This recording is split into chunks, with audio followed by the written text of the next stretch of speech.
انت متجوز؟ لا انا مش متجوز. طيب ماشي بكره تعرف.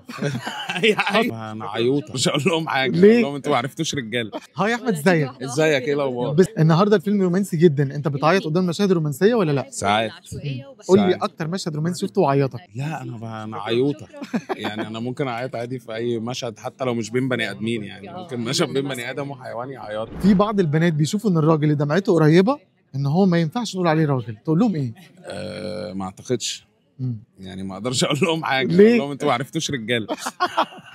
طيب الراجل امتى حنيته تبقى زايده قوي؟ اما يعمل ايه؟ لما تكون العلاقه توكسيك، يعني لما يكون ان الشخص اللي معاه هو بيتحكم فيه بطريقه مش حلوه وبيأذيه نفسيا وهو مصمم ان هو يفضل يديه يعني. بس امتى تقرر توقف حبك لاي شخص من الاشخاص؟ انا شخصيا ما بعرفش يعني. مع سرطان مهما سرطان حصل. أصلاً. بس للاسف يعني لازم الظروف اللي تمنع يعني. طب هقول لك بعض الصفات في الستات وقول لي نتعامل معاهم ازاي. ماشي. الغيوره قوي بس بتحبك جدا. اقول لها بحبك عشان دي مراتي. لا في العموم.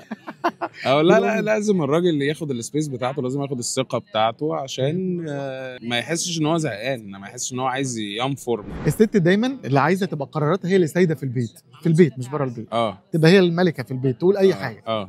شايف ده ميزه ولا عيب؟ انت متجوز؟ لا انا مش متجوز. طيب ماشي بكره تعرف. اي ست معاك؟ في البيت هي المسيطره. اوكي.